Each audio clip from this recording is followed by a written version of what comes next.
Hey guys, this is Jeff Moriarty from jmoriartymarketing.com, and yes, I am related to Professor Moriarty from Sherlock Holmes. Today I wanted to speak to you a little bit about SEO for real estate. Why am I targeting this specific industry? Well, a couple years ago I actually thought about entering the real estate industry. I live in Naperville, Illinois, and there's a big market here for it. And I was kind of drawn in by the money you can make and the success and the hours, not that realtors don't work long hours, but if you want to take a month off here or there, I think it's a lot easier too, as long as you kicked ass the rest of the year. But after thinking about it a little bit more, SEO is still my passion, so I wanted to stick it in this industry. But for all the realtors out there, I wanted to kind of give you an idea of, if I became one, what I would do online with my website to help it become a success. So let's begin. First thing is with the URL. Now, what you want to do, I know, like if you go work for Bird & Warner, which is in Naperville, Illinois, or maybe a Macaulay or something like that, and you become a real estate agent for them. A lot of times I think that they'll give you Macaulay.com/Jeff Moriarty. And that's kind of your section where you can kind of talk about yourself, and that's all they allow. Issue with this is you're really never going to build up any kind of presence online with just having one part, one section of just kind of a bigger website. It seems like you have to build up kind of your name and send them there. So that's not the best idea. If you only can do that, the rest of the stuff's probably not going to help you.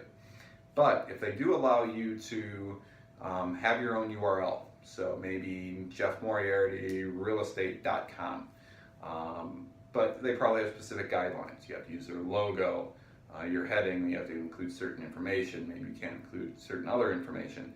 But if they do give you some kind of leeway on what you can write, that's great, because that allows you to do some really amazing things, and that's how you can really become successful online. Plus, having your own URL, as long as you don't put, like if you go work for Macaulay and you don't put Jeff Moriarty, MacaulayRealtor.com, as long as it's kind of broad, if you jump from, kind of like my wife does, if you jump from different real estate companies, you can always bring that URL with you. It's always yours, and you can build it up and build it up over time. So get your own URL. When you're building the website, there's a lot of sites you can build on. I think the most popular for realtors is WordPress. There's a lot of great templates out there. It's cheap. There's a lot of stuff on WordPress optimization. I'll probably do a blog further down, but that's a great one. So let's say you go with a WordPress website. Make sure it's responsive. Almost all WordPress templates are going to be responsive now. Any templates out there are going to be responsive now, which means the size of your website, the way it looks, changes depending on the screen that the visitor is looking at. So the mobile will look nice and clean. You want it to scroll in, but it's very important these days. Google definitely looks at it. It is a ranking factor. Do not get a site that's not responsive. HTTPS. This is kind of a thing that's been growing more and more. Google's been pushing it more. So basically, you buy a URL. I know you're probably not selling anything on there. Maybe you're selling your T-shirts or anything, but you're probably not. You're just giving information about the homes. You still want to buy an SSL and make your entire site HTTPS. I have another video and a blog post about that if you want to check out that, or message me and I can help you out with what that means. So those are the big things with your URL.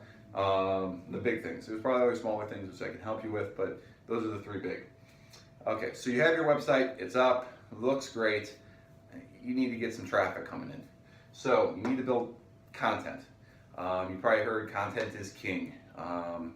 And great content's king. And the great content that's king needs to be seen by other people. But first, content.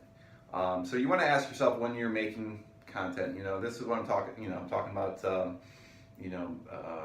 maybe you're having, you want to push a specific subdivision in Naperville, or maybe a lot of people are looking, my subdivision for 203 school district. So you're saying, let's build something about 203. because people are searching for that. So who's your target market? Figure out, if someone's looking for 2 or 3 schools, they mostly have a family, moms, dads, looking for schools for their kids. So maybe that's your target market. So once you honed in on that, you want to solve their problem. They're looking for a home. So how can you relate the 2 or 3 market to the homes that you have for sale? Do your keyword research. There's probably, there's a lot of tools out there. There's the Google Keyword Planner, which is free. Sort of free. You kind of got to sign up for an account, which is free, but it'll give you a lot of information. The one I recommend that's more expensive, but I think is worth it, is Moz. They have a great keyword tool. Yeah, you're going to spend a little bit more money, but the data that you have access to is awesome. So you can pretty much type in keywords, and it's going to tell you what people search for. So that's going to allow you to build up keyword terms within that content that you're providing. And once that's finished and you have a great blog post, make sure you have a good call to action and everything. And that's just one page. I mean, you can continually build up. Like my idea was, I go after a specific city. I find everything about that city, all the topics around that city, the subdivisions, events going on. I want to be the resource for people looking to move into Naperville. And you do that, you can do that same thing over and over again. Over time, that's going to build up a lot of traffic to your site, and you're going to become a resource. Other things, blog posts.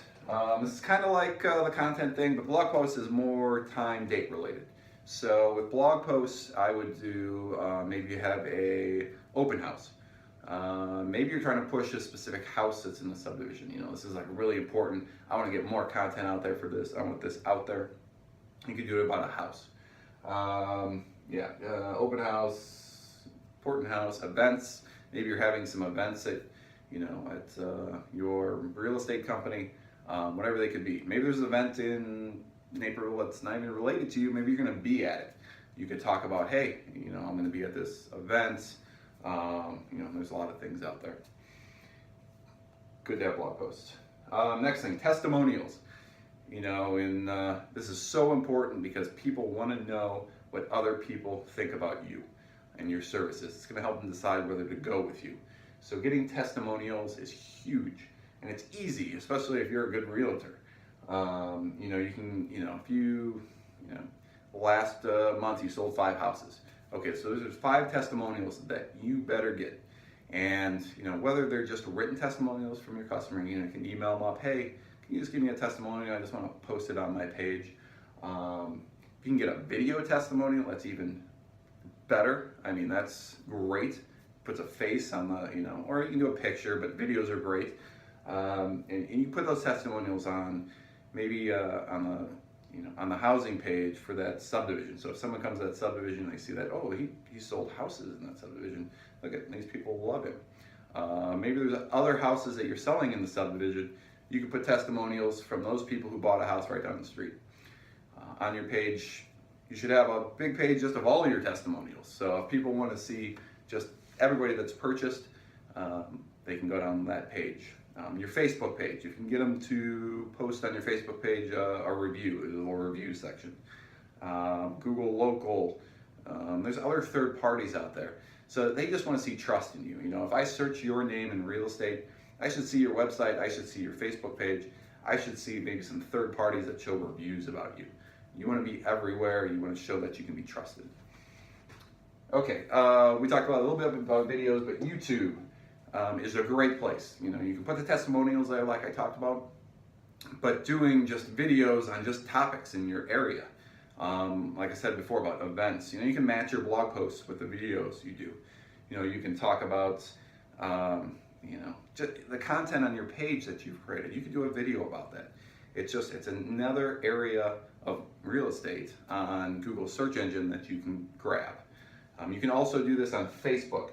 You can, you upload your picture to YouTube.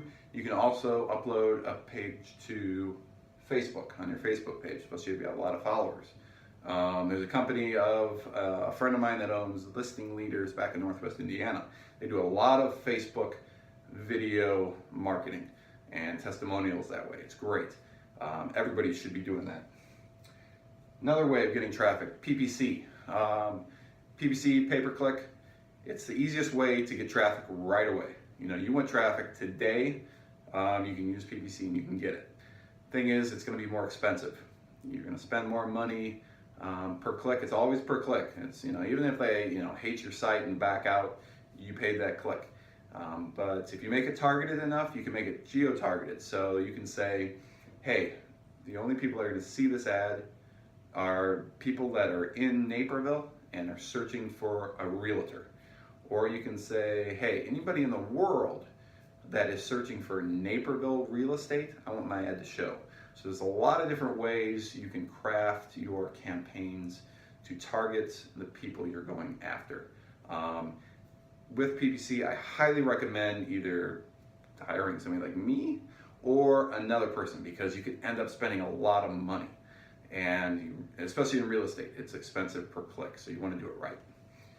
Okay, last but not least, local marketing, local listings. These are, if you do a search in your town for maybe, let's say, a specific realtor, or I'm going to take, my family owns a jewelry business in Crown Point, Indiana. So if you type in right now, Crown Point Jewelers, you're going to see, all the organic free search. You're going to see some paid ads, but you're also going to see a listing of jewelers in that area. And that's part of the local listing. You'll probably see a map there. You'll see some reviews. So this is a place that you want your yourself, your company to be listed. It's free to get into Google, the local business. You just do a search for Google local business. You'll see it. Have a Gmail account. Log in. What'll happen is you fill out some information about your company, about yourself. They're going to send a postcard to verify it to your address. You'll get a postcard. Open it up. It's going to have a phone number in it. I think I have one. No. It's going to have a little code in it, and all you do is take that code, log back in, pop it in there, and you're verified. And from there, make sure you upload your pictures, you pick the right category, you put your hours down, you put your description down, categorize yourself correctly. It's all in there. It's really easy. But the thing there is you want to try to get reviews. So part of the ranking, like if there's 30 realtors in your city, and it's like, oh God, how do I even compete? Get reviews, get positive reviews. The more reviews you can get from your clients, make sure they're all real. Don't be trying to create fake accounts, because people do that. You'll just get banned. It's not worth it. If you're a good realtor, I know you have some good testimonials, some good people out there that will write reviews for you. So get people to write reviews there. It looks great. You'll have your mug sitting there next to it, and you'll do fine. So I hope this helps. This is what I would usually do. This is what I would have done if I became a realtor. But if you still want help, I love working with clients in this industry because it does interest me. There's a lot of money being made, and I love seeing, clients start small and then grow huge and dominate the rest of their, area. So again, if you have any questions, you can email me at seoguy@gmail.com, or you can check the link below, jmoriartymarketing.com. Take a look at me, you can contact me, whatever you want to do. I'd be happy to help. Thank you.